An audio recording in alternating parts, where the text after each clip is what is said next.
नमस्कार, मैं हूं संजय पांडे और आप देख रहे हैं नस्ल खबर। जिस तरह आप देख रहे हैं कि अभी हम पहुंचे हुए हैं हरियाणा के अटेली मंडी में और दिल्ली से चलकर यहां तक पहुंची है नस्ल खबर की टीम। बात करने वाले हैं पाइल्स को लेकर के कि पाइल्स की ऐसी समस्या है। बहुत सारे आप एडवर्टाइजमेंट आप देखते होंगे कि फ्री इलाज, गारंटी के साथ इलाज, इलाज फेल हुआ तो पूरे पैसे वापसी, इस तरह के बहुत सारे फर्जीवाड़े मार्केट में चल रहे हैं।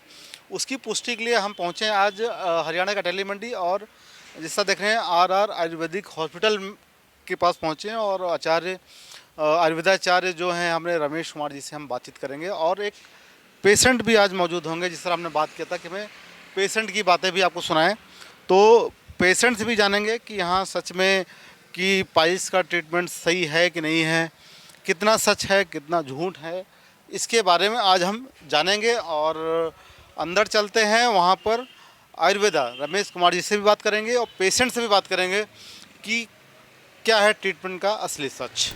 खाने पीने का तौर तरीका, एक तो खाने को हमें जहर मिल रहा है, जहर खा रहे हैं, अनगिनत बीमारियां बन रही हैं, एक से एक क्रोनिक बीमारियां आज हमारे खान पान पर डिपेंड कर रही हैं। अंग्रेज लोग तो हमें आज भी मदारी समझते हैं, सपेरों का देश कहते हैं इंडिया को, ये तो आपको भी मालूम, सबको मालूम। ऐसा ना तो मैंने कभी दावा किया ना करूँगा, और जो दावा करते हैं ये उनकी अपनी फितरत है, पता नहीं क्या करते हैं क्या नहीं करते, मुझे नहीं पता, मुझे मेरे बारे में पता है कि ये बीमारी मोस्टली लोग छिपाते हैं, परिवार से भी, डॉक्टर से भी, और अपने से ही, बाहर से ही शर्म के मारे इलाज करते रहते हैं। सर्जरी तो 15-20 मिनट लगे थे, दागी सूत्र से करी थी, पर उसमें थोड़ा सा इतना होता है जैसे इंजेक्शन लगे इतना दर्द होता है, बाकी दर्द ज़्यादा नहीं होता है। और सिचुएशन ऐसी थी, ज़्यादा थी मेरी कंडीशन, ज़्यादा ख़राब थी, परंतु फिर भी वो हफ्ते 10 दिन में ही कंप्लीट हो गई थी। और 12-13 दिन में तो कोई ब्लीडिंग नहीं, कोई दर्द नहीं, और आराम से मैं अपना कार बाहर घर का दिन में आप नॉर्मल हो गए थे? नॉर्मल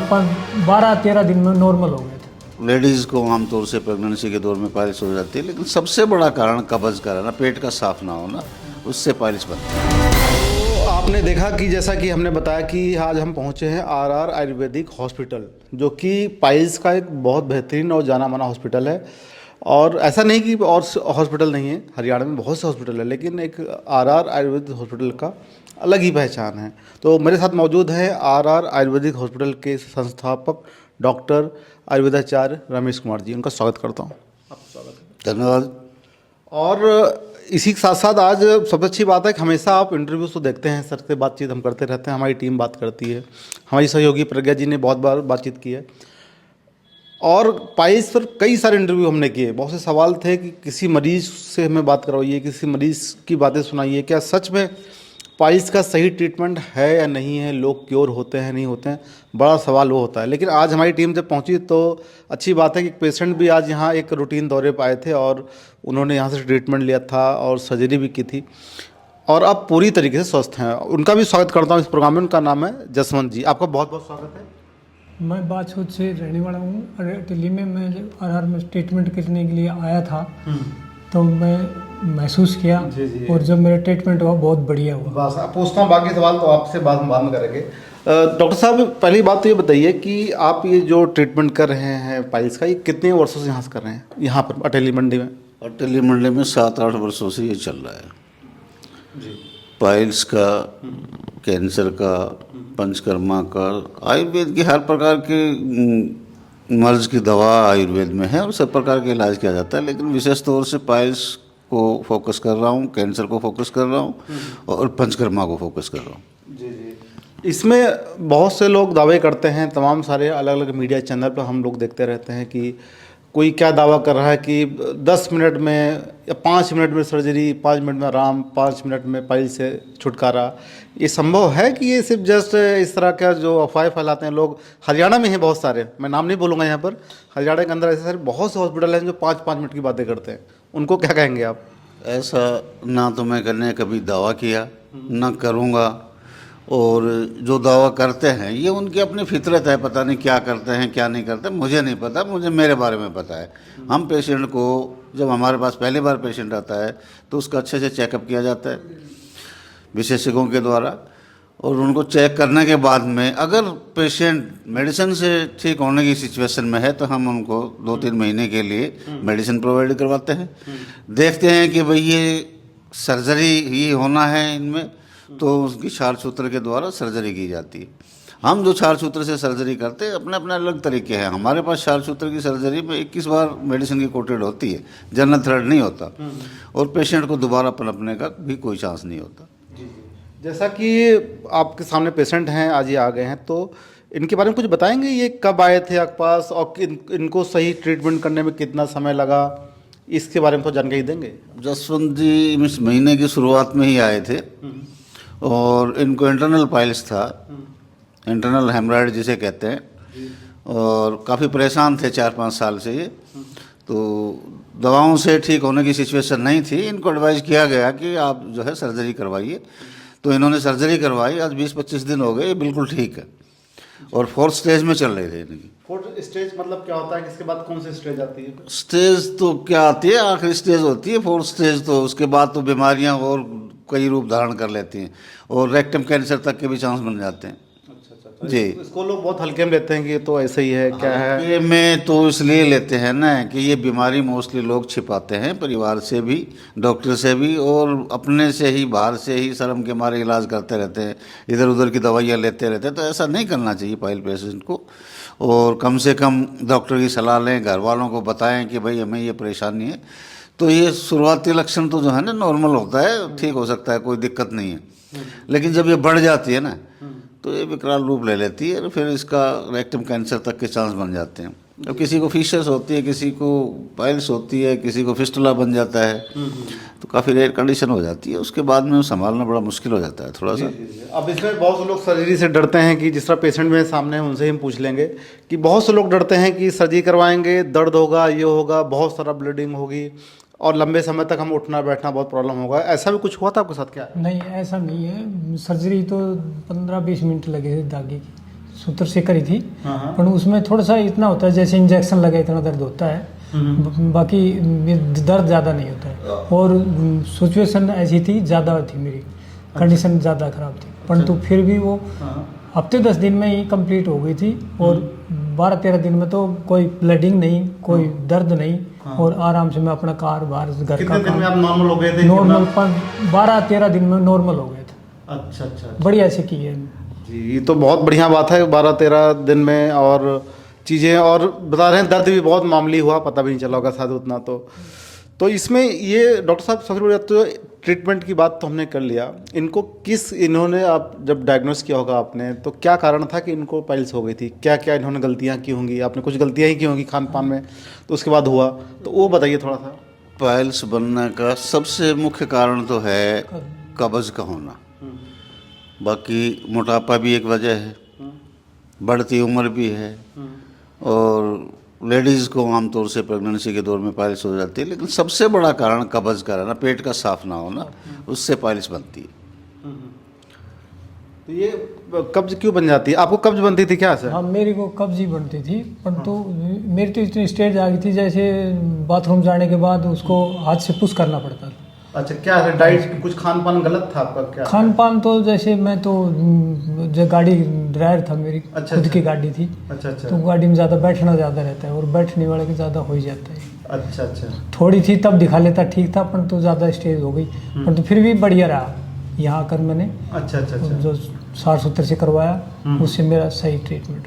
जी। अच्छा डॉक्टर साहब, एक सवाल और है। जिस तरह ये तो बात सर्जरी की रही, बहुत से पेशेंट ऐसे भी होते होंगे जिनकी स्टेज पहले होती होगी और वो लोग आना भी नहीं चाहते हैं, क्योंकि आपका हॉस्पिटल दिल्ली और आप यहाँ हरियाणा में हैं, रेवाड़ी में हैं, लेकिन कॉल और जिस तरह दर्शक देख रहे हैं भारत के अलग अलग शहरों से आपको देख रहे होंगे इस वक्त, कुछ पेशेंट भी होंगे और जिसका संभव नहीं कि यहाँ आ पाएँ।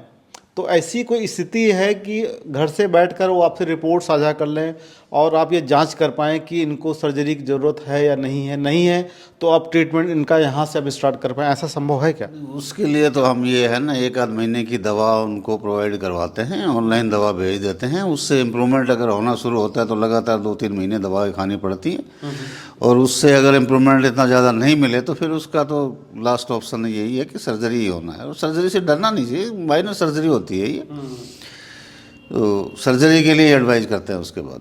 तो यहाँ जिस किसी को सर्जरी कराना है सिर्फ वो अपना 1 दिन के लिए आ जाए, करवा कर जा सकता है हैंड टू हैंड। जी, यहाँ से नहीं करवाना चाहे कहीं से भी करवाए, लेकिन कुछ थोड़ा बहुत उसके बारे में जानकारी ज़रूर ले लें कि भाई अब कुछ तो सर्जरी के वे भी आते हैं कुछ पेशेंट तो कि मैंने पहले करवाई थी जी सर्जरी, वो कारगर नहीं हुई है, 2 साल बाद फिर पनप गया है, या 6 महीने बाद, या उसी समय से ठीक नहीं हो रहा था। तो ऐसा कुछ नहीं है, लेकिन वो कर नहीं पाते हैं, तरीके से होता नहीं है, बस सिर्फ गारंटी ही चलती है उन लोगों हाँ, की। इसमें एक सवाल अभी आपके बात से मेरे मन में आ गया कि जिस तरह बहुत से लोग गारंटी देते हैं कि जीवन में दोबारा नहीं होगी पाइल्स, आपको भी बोला होगा साथ बहुत से लोगों ने कि एक बार ट्रीटमेंट देंगे तो दोबारा जीवन में कभी नहीं होगी।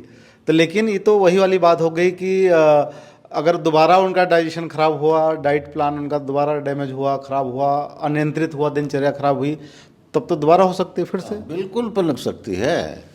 आज जो है ना खान पान के ऊपर तो बहुत कुछ डिपेंड करता है। खाने को जहर मिल रहा है, कुछ भी सही नहीं है, डाइजेशन ठीक नहीं होता है लोगों का, तो दोबारा पनपने के चांस होते हैं। लाइफस्टाइल का तो चेंजमेंट आदमी को करना ही करना पड़ेगा, सावधानियां तो रखनी ही पड़ेंगी। सर मतलब सर्दों के साथ है कि नहीं होगा अगर आप? नहीं, ऐसी कोई कंडीशन नहीं है। हाँ। ऐसी कोई कंडीशन नहीं है कि दवाइयाँ ही सब कुछ है ना। आदमी को अपनी लाइफस्टाइल में थोड़ा सा बदलाव तो करना ही होगा। अच्छा। जंक फूड वगैरह हैं, आप यहाँ से दवाइयाँ ले ली, उसके बाद में आप इस्तेमाल करे जा रहे हो, खान पान दिनचर्या ठीक नहीं है आपकी, तो हो सकता है दोबारा ना भी हो, लेकिन होने के भी चांसेस हैं। अब जसवंत जी हैं जिस तरह पेशेंट आपके सामने, तो इनका आपने क्या क्या डाइट प्लान क्या क्या चेंज करवाया था कि उसके बाद से नॉर्मल हुए? अभी तक अब तो कोई दिक्कत नहीं है अब आपको? तो कोई दिक्कत नहीं, मैंने अपने खान पान में जैसे चाय थी वो छोड़ दी, अच्छा, बीड़ी सिगरेट थी वो नहीं, बंद सर कर दी। बताएंगे। अब सर से मैं पूछूंगा कि आपने क्या इनका दिनचर्या और डाइट प्लान क्या बदल दिनचर्या दिया डाइट आपका? प्लान यही है कि खाने पीने का तौर तरीका, एक तो खाने को हमें जहर मिल रहा है, जहर खा रहे हैं, अनगिनत बीमारियां बन रही हैं, एक से एक क्रोनिक बीमारियां आज हमारे खान पान पर डिपेंड कर रही हैं, उन्हीं से बन रही हैं। तो थोड़ा सा तो जीवन शैली में बदलाव कर लें आदमी अपना, सुबह उठ के गर्म पानी पीना जैसे कि, ठीक है ना, और समय पे खाना खाना, पानी पीने का तरीका, पानी हमेशा बैठ के पिए, खड़े होके पानी कभी भी किसी को नहीं पीना चाहिए, घूंट घूंट करके पानी पिए, गटागट पानी ना पिए। ये कुछ है, कुछ जंक फूड विशेष इंपॉर्टेंस है इसका इस बीमारी में। जंक फूड का इस्तेमाल ना करें, तीखे मसाले इनका इस्तेमाल ना करें, बस यही है। और कोई नॉर्मल से परहेज कुछ नहीं है, सिर्फ लाइफस्टाइल में चेंजमेंट कर ले, ठीक हो जाता है पेशेंट। कोई परेशानी नहीं, लाइफस्टाइल कोई परेशानी नहीं। जी। अब बात आती है दवाइयों की। अक्सर जो हॉस्पिटल्स हैं, प्राइवेट हॉस्पिटल्स हैं, वो लोग बाहर से बड़ी बड़ी कंपनियों के जो होते हैं दवाइयाँ प्रोवाइड करते हैं, देते हैं, उससे ट्रीटमेंट करते हैं।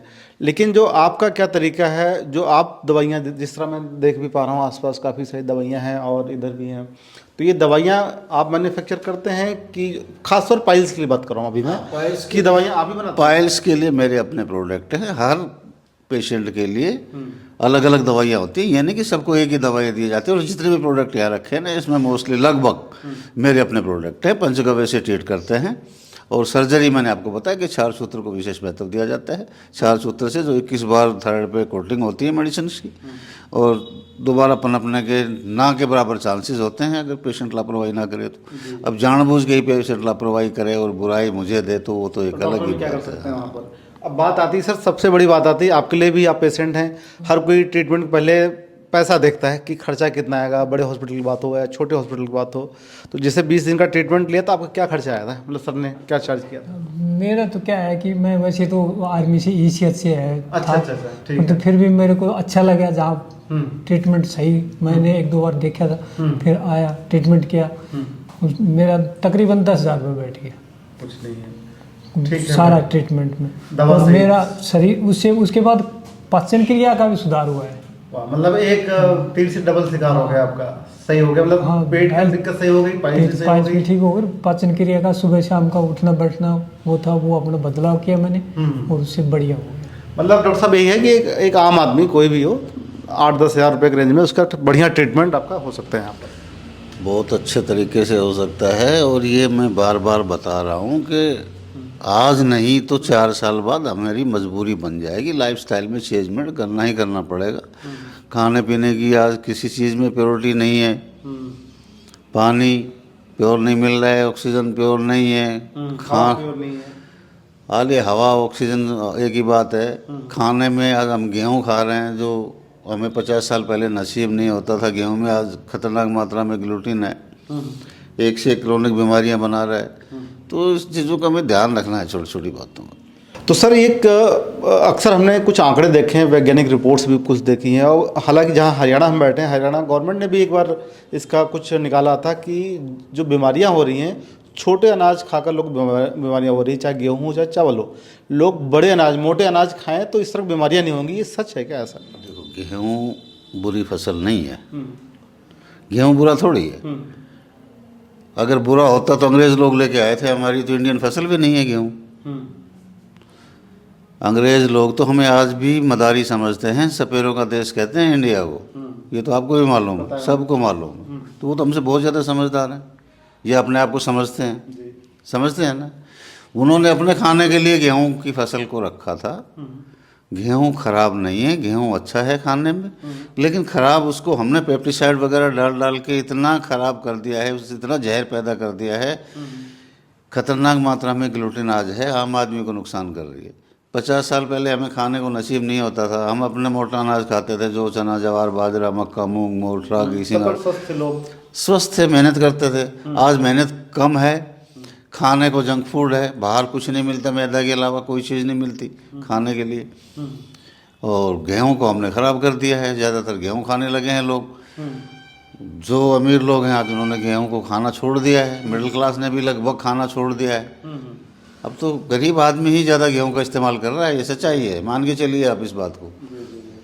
अब मैं दर्शकों को बता देता हूँ, जो डॉक्टर रमेश कुमार जी हैं, इनके बारे में समझ लीजिए थोड़ा सा। सर की उम्र 67 अप्रॉक्स एज हो चुकी है आज की डेट में, और सर सुबह 3:30 बजे जगते हैं और मरीजों के लिए दवाइयों का निर्माण खुद करते हैं, खुद बनाते हैं, ताकि उन दवाइयों पर भरोसा कर पाएँ, लोगों को सही बेनिफिट्स मिले, कम से कम खर्चों में लोग सही हो पाएँ, ये करते हैं। इतना मोटिवेशन कैसे मिलता है कि आप 3:30 बजे जग जाते हैं?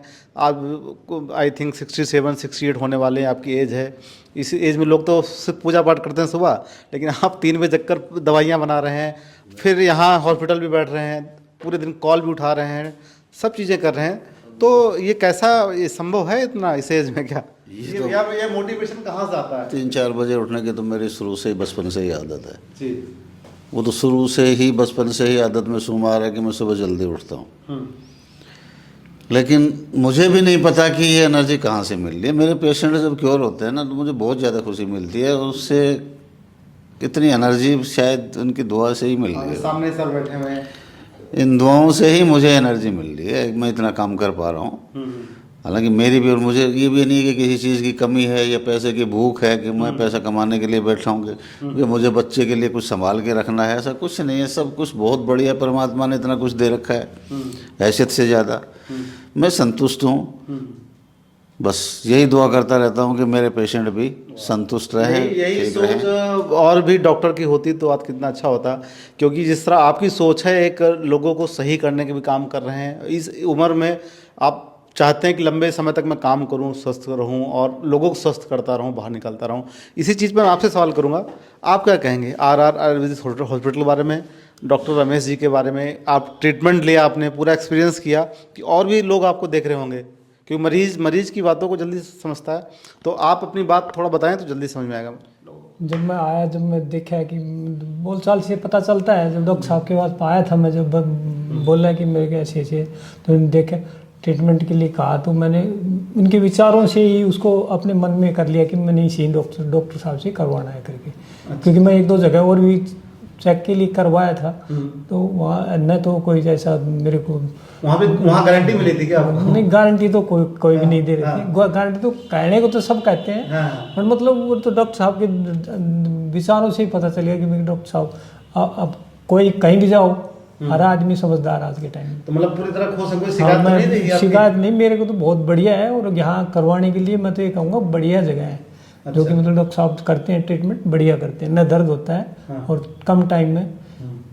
और अब तो बाकी चीज़ें भी सही होगी? सही होगी, मतलब एक इलाज करने आए थे, 2 चीज़ें सही। हाँ, खान पीन का भी, जैसे कब्जी का बिल्कुल रोटेशन इसलिए हो गया कि खान पीन का जैसे बताया डॉक्टर साहब ने, वैसा मैंने किया, इसलिए उसी हिसाब से। बहुत बढ़िया, क्योंकि आजकल क्या होता है कि पेशेंट होते हैं, डॉक्टर की बात नहीं मानते। मैंने देखा है, डॉक्टर कुछ और बताते हैं, पेशेंट बात नहीं मानते हैं। और घर वाले भी कह देते हैं एक चाय से क्या जाता है, एक तो पी ले। मैंने नहीं पीना। तो डॉक्टर साहब, इस तरह कोई पेशेंट आते हैं क्या, जो आप गाइडलाइन दे रहे हैं कि आप ये दिनचर्या करिए, ये डाइट प्लान कीजिए, आप फिर 20 दिन के बजाय आप थोड़ा और जल्दी सही होंगे, और फिर वो लोग बात ही ना मानते हों, अंत में आपको बोलते हो डॉक्टर साहब ने सही ट्रीटमेंट नहीं किया। ऐसे भी पेशेंट आते हैं क्या आपके पास? ये एक किस्सा बताता हूँ मैं, पिछले महीने का है शायद, कोई झारखंड से या उड़ीसा से कंफ्यूज हूँ। एक पेशेंट आया था अपने बीवी को लेके, उसको कैंसर था जी। और बुरी तरह से फैला हुआ था, माउथ कैंसर था उसको। तो उसकी बीवी कहने लगी जी ये परहेज नहीं करते। मैंने उनको मना कर दिया था दवा देने के लिए। 1 घंटे तक मैंने उनके अच्छे से काउंसलिंग की और मैंने उनसे ये पूछा कि भाई आप अगर ये चीज़ें फॉलो कर पाते हो तो मेरी मेडिसिन ले जाना, अन्यथा मैं मेडिसिन नहीं दूंगा। क्यों पैसा वेस्ट कर रहे हो आप? इतनी दूर से आए हो, 2 दिन का सफ़र करके, लेडीज साथ हैं आपके, कह रहा जी कर लूँगा, कोशिश करूँगा। मैं कोशिश नहीं भैया, अगर कन्फर्म करें तो ले जाओ, नहीं तो पैसा वेस्ट करने का आपका कोई फ़ायदा नहीं है। मैं सिर्फ पैसा कमाने के लिए थोड़ी बैठा हूँ। अब वो लेडीज ने भी मेरे को तसल्ली दी कि हाँ जी करवाऊँगे जी, कर लेंगे ये। मेडिसिन दी, दवा बांध दी, बाहर चला गया, लेडीज़ बाहर खड़ी कर दी उसको, रोड से बाहर पर लेते रहो। और फिर दोबारा वो मेरे पास यहाँ आया, वापस आया, कह रहा जी मेरा तो 2 दिन का रास्ता है, अभी मैंने दवा शुरू नहीं की है। और जेब में से पुड़िया निकाली उसने, पीले कलर की, पता नहीं शायद उड़ता पंछी कुछ ऐसा, कि मेरा रास्ता कैसे कटेगा, जब भी दवा शुरू नहीं की है, क्या मैं ये ले सकता हूँ? तब तक 1 घंटा काउंसलिंग करने के बाद, समझाने के बाद भी उसके ये विचार हैं कि तब तक तो मैं खा सकता हूँ ना। मैंने कहा सारी ले ले मुंह में अभी। अच्छा, मैं क्या कर सकता हूँ उसके बारे में, बताओ? जबकि अगर आप उसको देख लो तो शायद सारे दिन खाने को दिल ही ना करे। अब ऐसे ऐसे भी आते हैं, अब क्या करें? क्या देखा मैं अक्सर कमेंट बॉक्स में पढ़ता रहता हूँ। बहुत पढ़े लिखे सज्जन थे जी। FCI में दिल्ली काम करते थे। 2-3 महीने उन्होंने दवाई खाई, बिल्कुल ठीक हो गया जी, ठीक है। अब 2-3 महीने बाद वो दिल्ली में आफ्तावा मेरे पास आया एक दिन संडे को कि डॉक्टर साहब पहले मुझे दवा दे दो, मुझे दवा दे दो। बैठ, अभी 2-3 पेशेंट बैठे हैं, इनको भी देख रहा हूँ मैं। अब फिर मैंने लड़के को बोला भाई दवा इनको बांधने से पहले, मैंने कहा भाई आपने तो 2 ही महीने दवा खाई थी। फिर कि जी मैं बिल्कुल ठीक हो गया था, लेकिन मेरी सोसाइटी ऐसी थी कि मैं उसी डर्रे में फिर चला गया। मैंने सोचा बिल्कुल ठीक हो गया, और दोबारा हो गया, वो दोबारा बन गया। अक्सर मैं कमेंट बॉक्स पढ़ता रहता हूँ। लोग कहते हैं कि डॉक्टर साहब बहुत दबंग हैं और बड़े कड़क हैं और बहुत डांट देते हैं हमें काउंसलिंग में, तो ये भी लोग कहते रहते हैं। मुझे उससे कोई फ़र्क नहीं पड़ता। देखो मैं तो मेरी स्पष्ट बात है, एक एक चीज़ बताता हूँ कि कैसे मैं दवा का निर्माण करता हूँ, कैसे मेरी दवाइयाँ बनती हैं, किन किन चीज़ों का प्रयोग होता है। अभी कुछ कहते हैं कि जी दवा का नाम मत बताओ। अरे भाई सुन लो ना, दवा का नाम, ये दवा है भाई, इसमें ये चीज़ का मिश्रण है और इस चीज़ के लिए है। ये कोई नकल कर लेगा नकल तो वो किसी का भला करेगा, कर ले। अपने फॉर्मूले नहीं बताते ना, मेरी खुली किताब है, मैंने एक एक चीज़ अपने लिखी हुई है, एक एक चीज़ मैंने मेरी फाइल पे लिखी हुई है कि भाई इसका ये है, ये उपचार है, ऐसे ऐसे है। एक एक चीज़ समझाता हूँ और उसके बाद भी कोई बात नहीं मानता तो फिर, और आवाज़ मेरी वैसे ही कड़क है। किसी को लगता है कि भाई मुझे डांटता किसी को भी नहीं हूँ, लेकिन बार बार हाँ जी कोशिश करेंगे, भाई कोशिश करो तो फिर अपने घर रह के ही कोशिश करना, मेरे पास आने की आवश्यकता नहीं है। अगर दृढ़ निश्चय करे किसी भी बीमारी से आराम से निपटा जा सकता है। चलिए, बहुत बढ़िया लगा सर, धन्यवाद आपका, आभार हमसे जुड़ने के लिए। आपका भी शुक्रिया, बहुत बहुत आपने समय दिया। तो आपने ये देख लिया होगा सारा पूरा इंटरव्यू, जिसमें डॉक्टर भी रहे हैं, पेशेंट भी रहे हैं, और ये पूरा इंटरव्यू पाइल्स के ऊपर था। और पाइल्स के बहुत सारे विज्ञापन आप अक्सर रोड पर लगे हुए, ये तमाम सारे इंस्टाग्राम पर, सोशल मीडिया आप देखते होंगे, जिनका कोई वैज्ञानिक प्रमाण नहीं है। वो लोग दावे करते हैं कि 10 मिनट में बिना दर्द के, 5 मिनट में ज़िंदगी भर दोबारा नहीं होगा, या पैसे वापसी गारंटी। तो उन सब झांसों में बिल्कुल ना फंसे।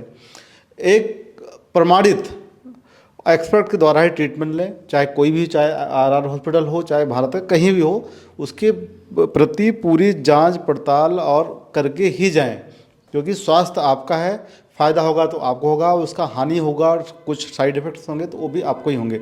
इसलिए पूरी जांच के साथ करें। और नेशनल खबर इस चीज़ में सबसे आगे है, क्योंकि हमारा ये नेशनल खबर जो चैनल है, ये पूरा हेल्थ को लेकर डेडिकेटेड है।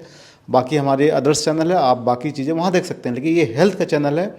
और हम दिल्ली से चलकर हरियाणा पहुँचते हैं, कभी मुंबई पहुँचते हैं, कभी लखनऊ पहुँचते हैं, भारत के हर कोने में जाते हैं, सिर्फ आपको ऑथेंटिक और सही जानकारी, सही एक्सपर्ट से सही जानकारी मिले, उसके लिए हम जाते हैं।